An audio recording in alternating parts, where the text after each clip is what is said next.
porque no alto da minha leguice, eu gosto sempre de buscar conhecer um pouquinho, e é muito pouco que a gente... Por favor, fica à vontade. Obrigado.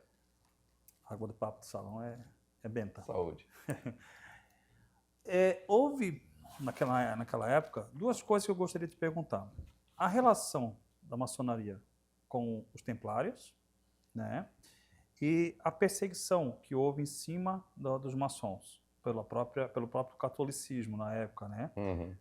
Pode me explicar um pouco dessa relação, principalmente dos templários? Se existia mesmo essa relação dos templários com os maçons? Certo.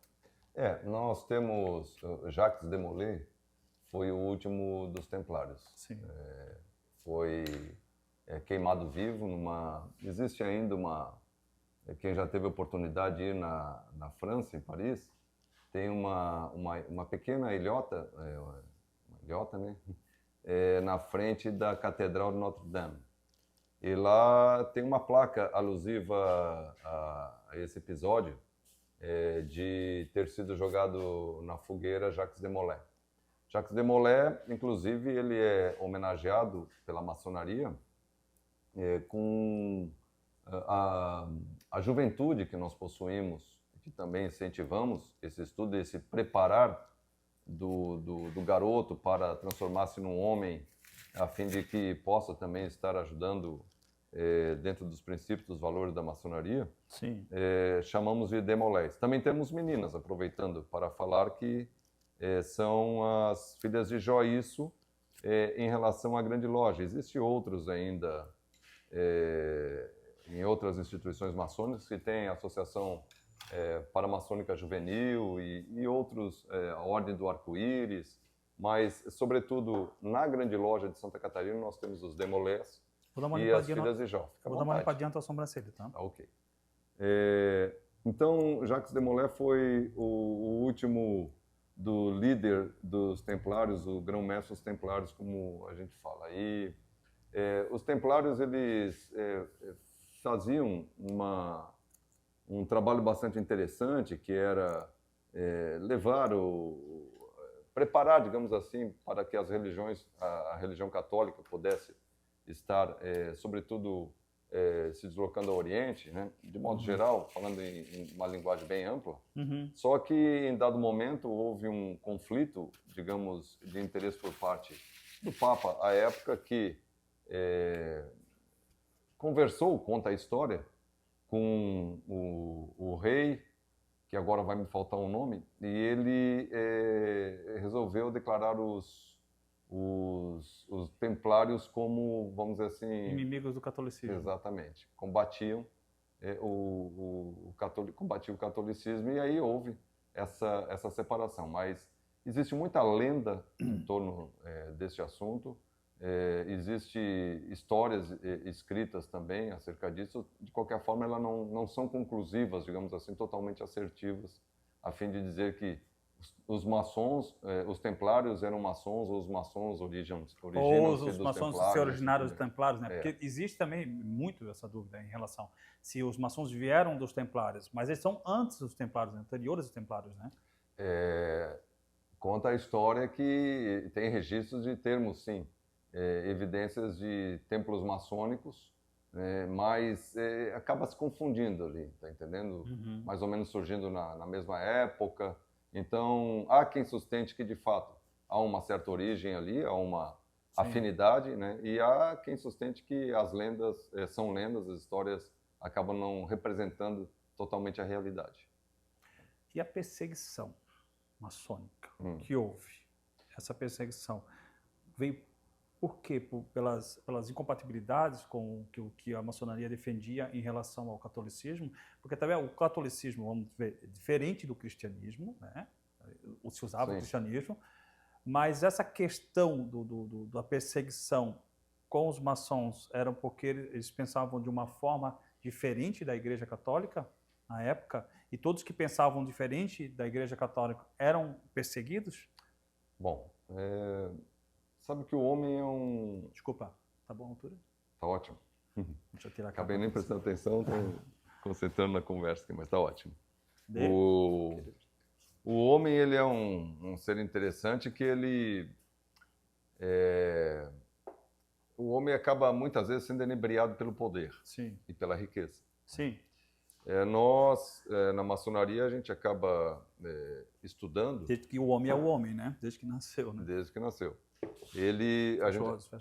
A gente acaba estudando para nos desapegarmos dessas questões materiais. Evidentemente que todas as pessoas precisam de uma condição mínima de vida para ter o básico, viver confortavelmente, né? Por favor.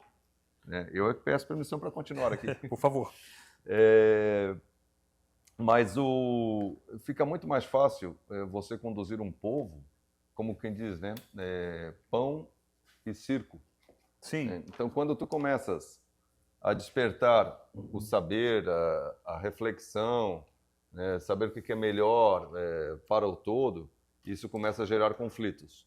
E isso eu me refiro não somente às épocas antigas, onde houve declaradamente perseguição. Hoje nós ainda vivenciamos determinadas situações que as pessoas têm um certo receio. Aquele cidadão é maçom. Já busca se afastar porque talvez ele beba o sangue do bode, coma criancinhas, execute criancinhas. Nós tivemos um exemplo muito claro.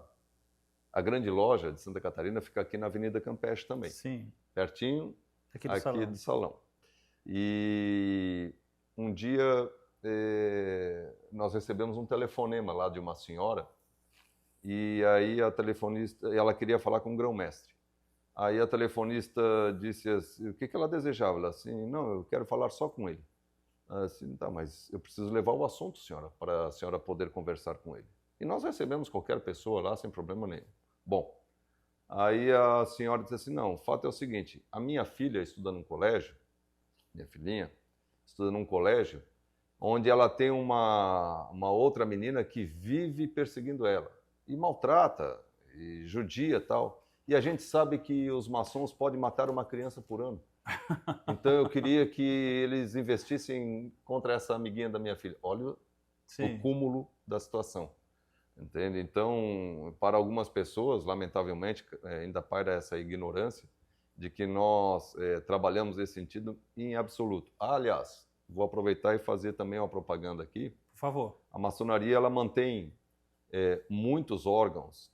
O fato é que a gente zela por aquela situação de que o que a mão direita faz, a esquerda não precisa saber. Ninguém sai anunciando que a gente faz isso, aquilo outro. Mas Fábio, isso não tem 2 pesos e 2 medidas? Pode ter. Porque nesse caso, tirando esse exemplo dessa mãe, e o meu exemplo também, que eu conheço muito pouco da maçonaria, essa forma da maçonaria se fechar um pouco para o mundo, que se ditam os segredos do maçom, olha como uma sociedade secreta, né? Ela não dificulta essa amplitude literal das pessoas em relação à maçonaria e enxergam, como você falou do bode, que é até um mito que eu ia te falar lá no final, mas eles não dificultam enxergar a maçonaria de outra forma? Há quem defenda que sim. Há quem defenda que sim. A maçonaria tradicional, ela busca... Quando tu ingressa na maçonaria, tu já sabes que ela é assim, dessa maneira. E nós não queremos fogos de artifício, não queremos propaganda, não queremos créditos. Nós queremos ver esse mundo melhor. Fazer o bem fazer independente de quem seja. Sim. E então, mas só retornando, nós temos, por exemplo, uma fundação que nós chamamos de Fundação Hermon. São 3 linhas, digamos assim, de maçonaria que nós temos em Santa Catarina. A Grande Loja de Santa Catarina, o Grande Oriente de Santa Catarina e o Grande Oriente do Brasil, Santa Catarina. Essas 3 vertentes da maçonaria regular, elas mantêm essa fundação, que é a Fundação Hermon, e hoje ela possui creches, ela mantém ali no Morro da Caixa, aqui em Florianópolis, uma creche, na Palhoça, lá num bairro bem humilde também, mantém outra creche. Nós temos em Laguna, temos em Porto União, uma clínica para auxiliar pessoas dependentes de produtos químicos. Enfim, tem uma escola Dom Bosco, que a gente chama, que é a escola que oportuniza as pessoas a terem um primeiro contato, sobretudo as pessoas mais velhas, oportuniza ter um primeiro contato com a área da informática, ensinando-os e assim por diante. Então, faz muitos trabalhos. Isto só pela Fundação Hermon. Fora o que cada loja acaba abraçando, encampando, uma associação ou grupos que precisam, hospitais que precisam de apoio, casas de repouso e assim por diante. Então, é um trabalho muito vasto que existe dentro dessa área da solidariedade, da aproximação com as pessoas.